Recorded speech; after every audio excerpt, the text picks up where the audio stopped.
If you're armed and at Glenmont Metro, please shoot me. Make it a headshot. Shoot me in the temple, aiming slightly downwards. I need the bullet to travel the shortest distance possible through my brain before it hits my hippocampus. If I'm lucky, the sensation of the gunshot ripping through my skull will only last a few decades. As awful as this sounds, you'll be doing me an enormous favor. Death by headshot, as soon as possible, is vastly better than the alternative. My ordeal started over 10,000 years ago. Well, at 10:15 this morning. I earn extra money by participating in drug trials. I'm a so-called healthy subject who takes experimental drugs to help assess the side effects. Once it was a kidney drug, a few times it's been something for blood pressure or cholesterol.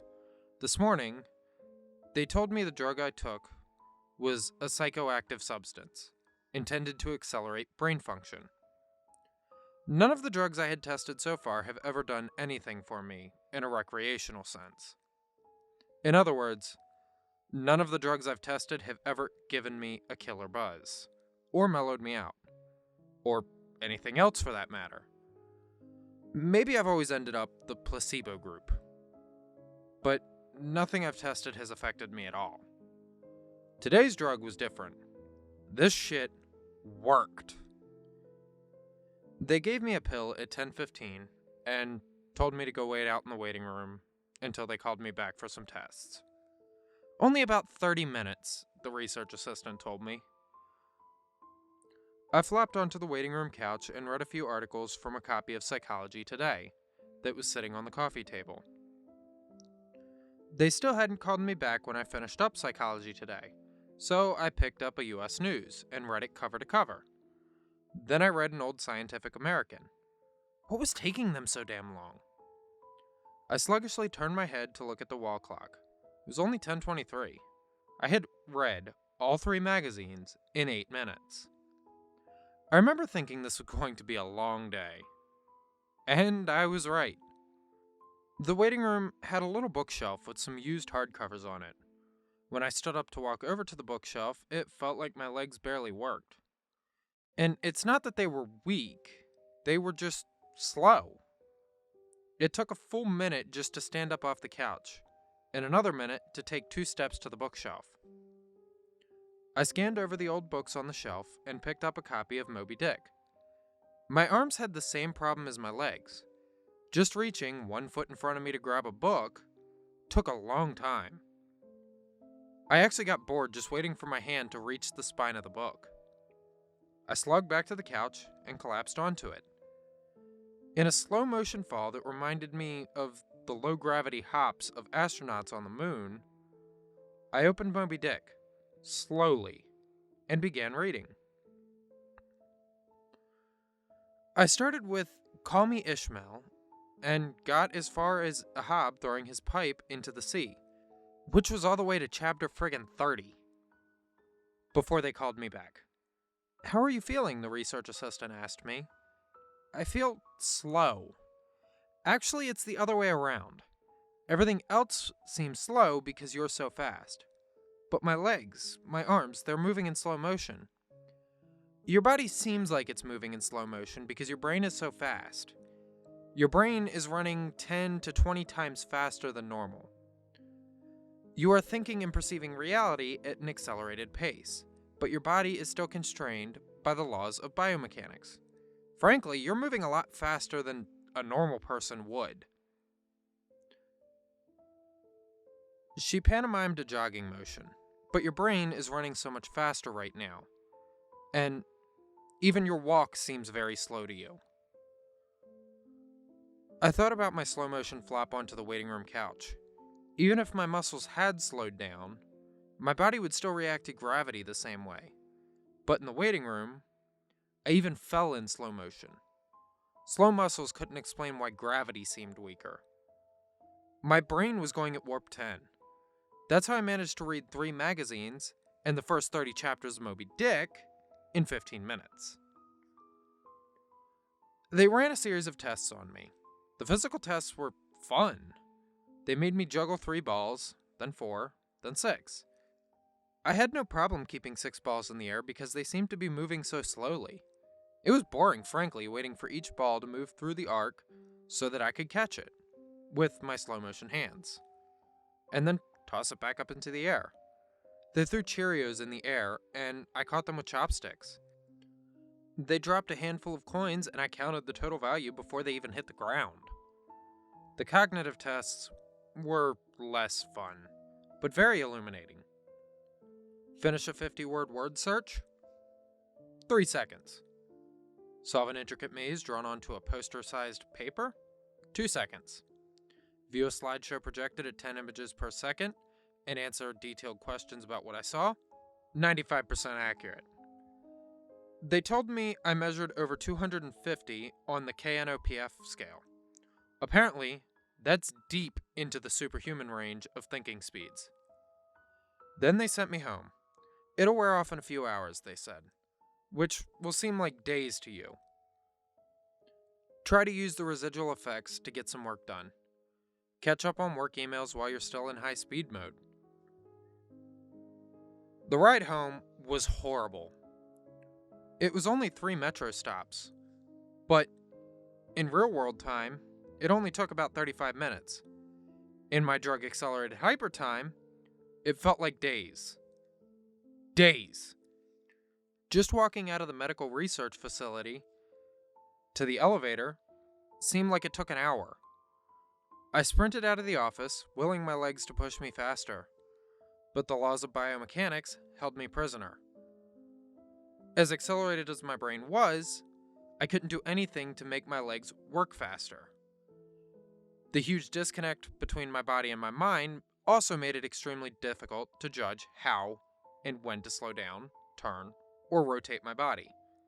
I had basically turned into a giant spaz. A slow motion spaz. I misjudged my speed and rammed into the wall by the elevator button at a pretty good speed, even though I could see the wall coming at me. I couldn't make my finger outstretched to hit the elevator button move away fast enough and jammed it against the wall. Hard. The pain was intense. If my brain had been running at regular speed, it probably only would have hurt for like 30 seconds or so. But in my accelerated state, the intense pain seemed to last for a half an hour, 45 minutes maybe. The elevator ride was also horrible. It felt like I spent 4 or 5 hours just descending 7 floors, with nothing to look at but the interior of the elevator car. I sprinted to the metro station. I have to admit, this part was almost fun. Even though my body moved at what seemed to me super slow speed, I could still carefully choose how and where to place my feet, swinging my arms, and turn my torso. It only took a block or two to get used to having a brain that ran 24 times faster than my body. Then I basically sprint danced the rest of the way, twisting and jerking between people on the sidewalk and dodging moving cars within inches, aka minutes of clearance. I spent an hour in my time frame descending into the subway and running to the platform. Endless tedium waiting for 6 minutes for the Red Line train to arrive.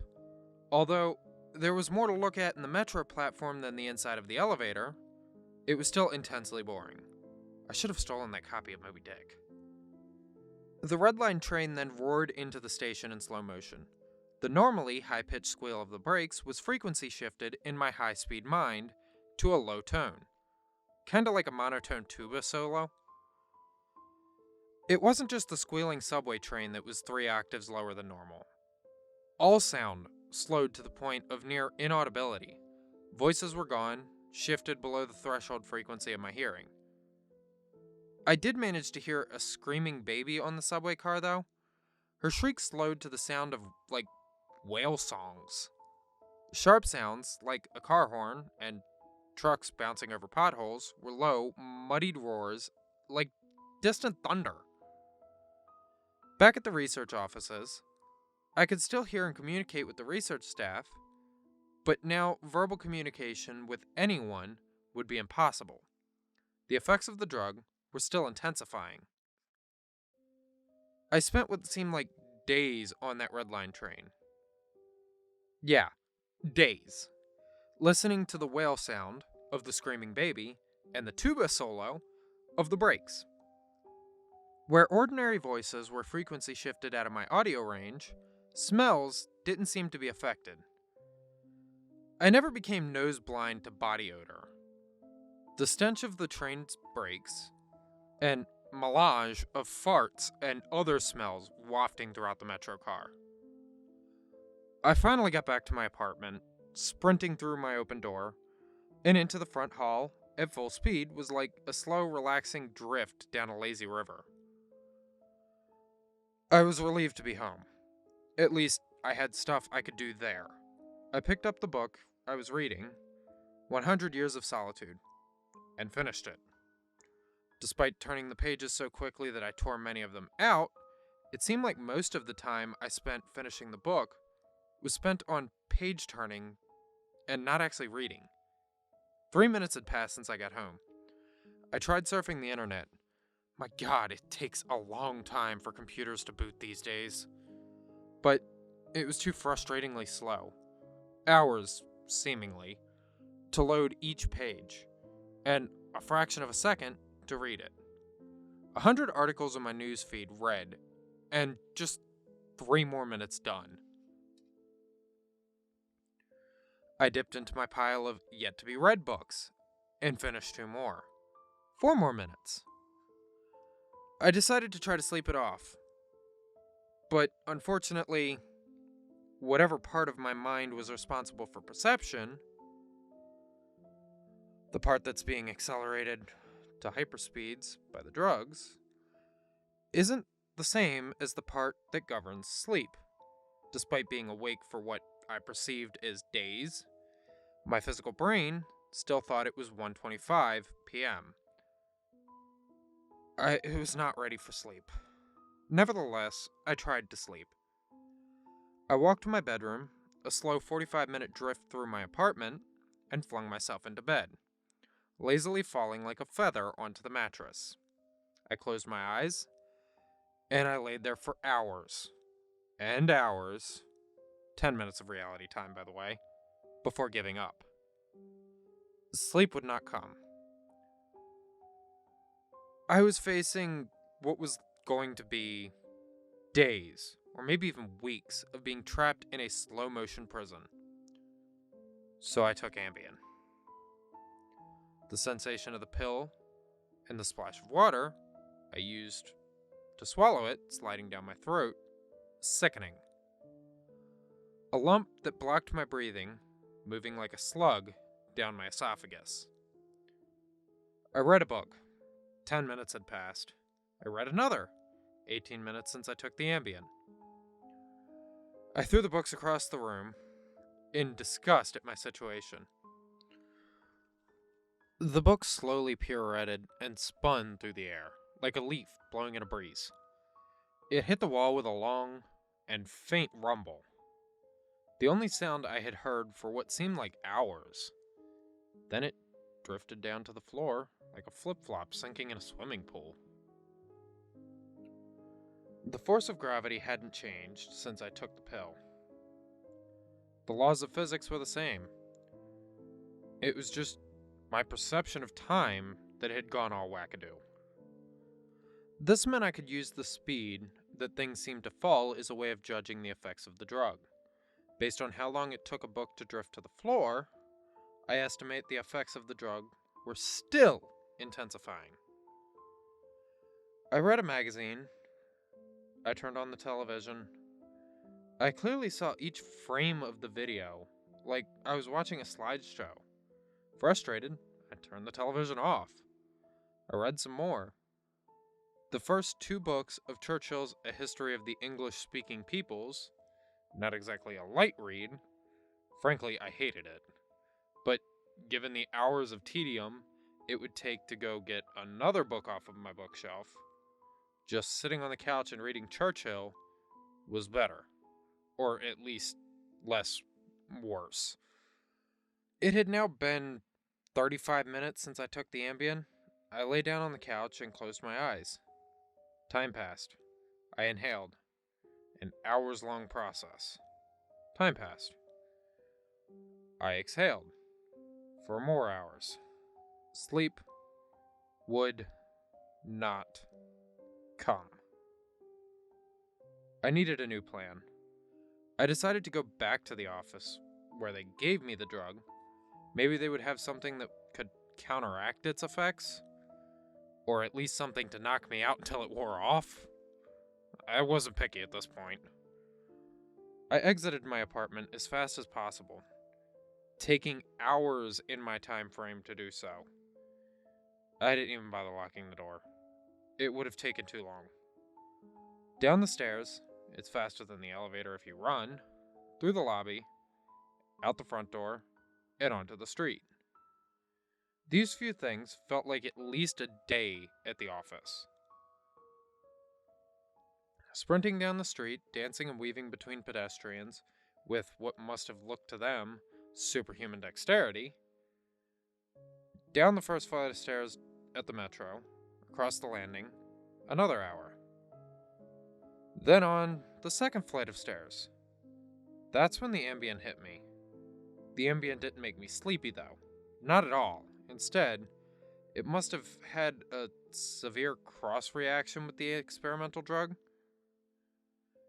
I was bounding down the second flight of stairs, moving in slow motion, but still making perceptible progress. Then, wham! Everything stopped. The dull roar of the street, the metro noise ceased, and replaced by the most perfect silence I've ever experienced. My downward motion seemed to completely freeze. Before the Ambien kicked in, my perception of time was maybe a few hundred times slower than real time. After the Ambien took effect, the time moved thousands of times slower.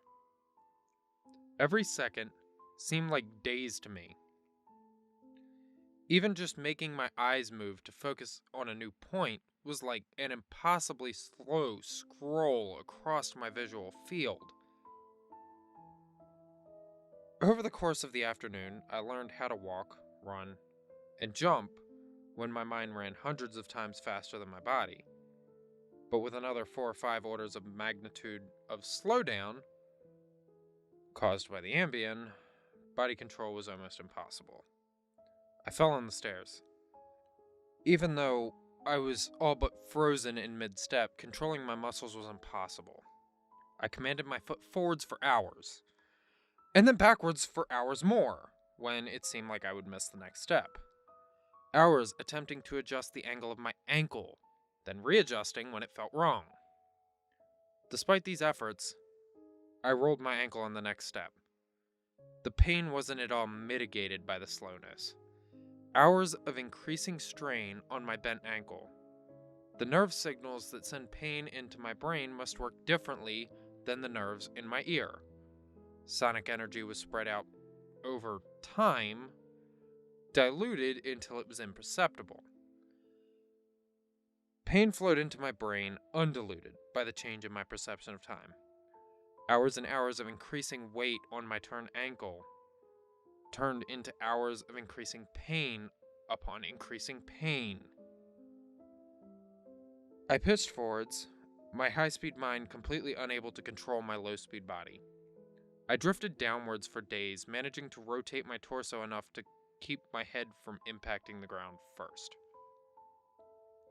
I eventually landed on my right shoulder. At first, the impact wasn't even noticeable. Then I felt a slight pressure in my shoulder as it came in contact with the ground. And then the pressure grew, bringing increasing pain. For hour upon hour, my shoulder finally gave out, popping out of its socket with an endless, sickening thug. I came to a stop days later, crumpled onto the ground, staring at the ceiling. The pain in my shoulder was screaming with the intensity of a fresh, violent injury. I had plenty of time to think during that fall. If every second seemed like days to me, then each minute of real-world time would be like years. Even if the drug cleared out of my system in the next 2 or 3 hours, This nightmare would seem to last centuries. By the time I hit the ground, I had a plan. I would somehow get to the platform and throw myself in front of the train. I twisted onto my hands and knees, days of my dislocated shoulder crying for relief. I misjudged my rotation and rolled onto my back.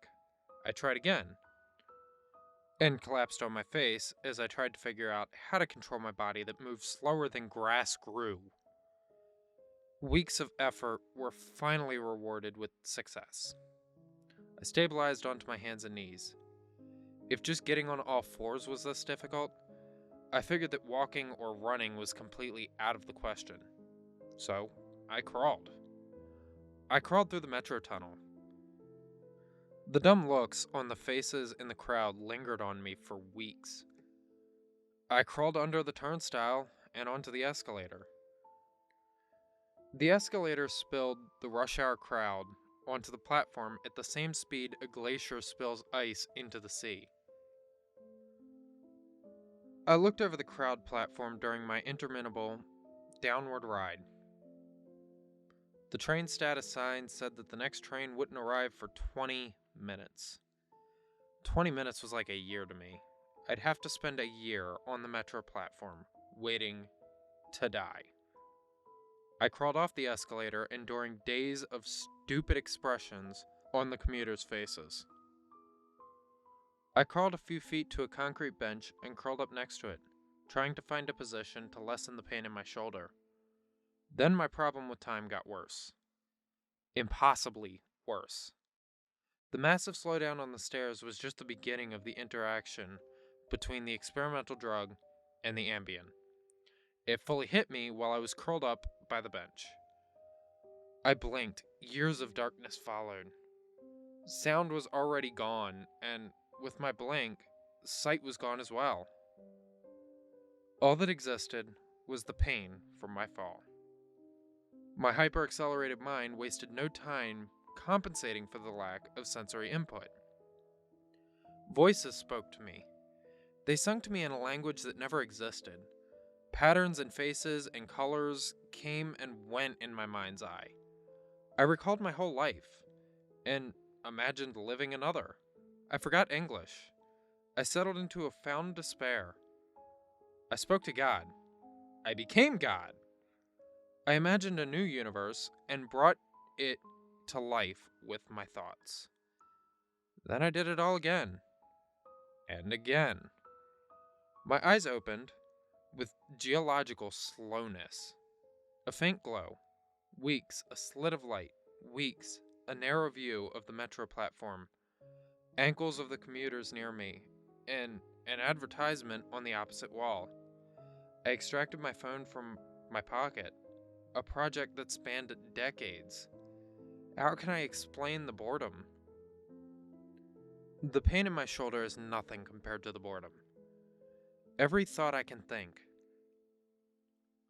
I have thought hundreds of times already.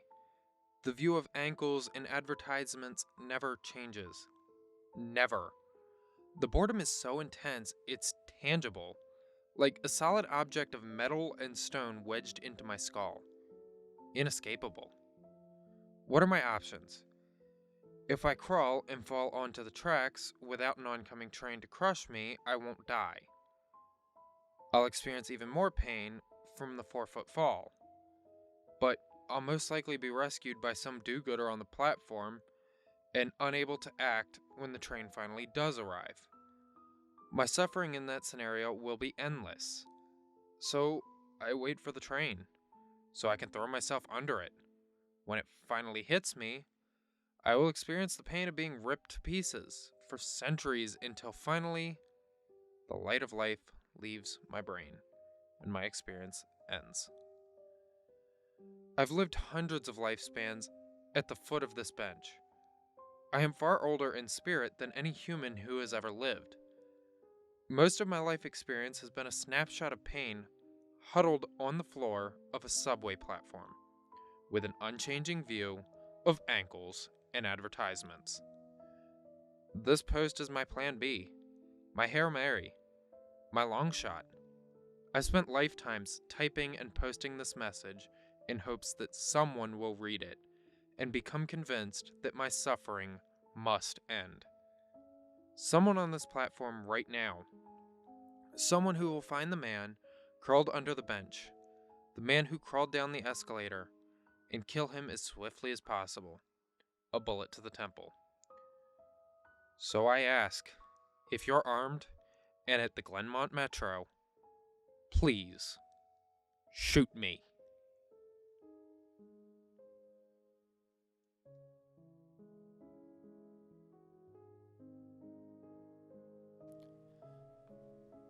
Hello, ladies and gentlemen. Welcome back to the HQ. I hope you guys enjoyed tonight's story. I decided to do something a little different tonight and add some background music. Let me know what you guys thought of that. I really like it. I think it adds a whole nother dimension to the final product. Let me know what you guys thought down below. I figure we'll try this out for a little bit. If you guys don't like it, then we don't have to keep it. But I hope you guys did enjoy tonight's story. I enjoyed it. I also have an actual intro coming for my channel. I'm not sure when I'm going to have that, but it's, an actual intro similar to what Let's Read uses on his channel. Not quite that animated, but I'm hoping you guys enjoy something similar to that. Let me know what you guys think of some of the new things that I'm doing with my channel. And let me know what you guys thought of the background music. Tonight's background music was by Alex Productions. It was... I really liked the song. So, anyway, I'll see y'all in the next one. Peace.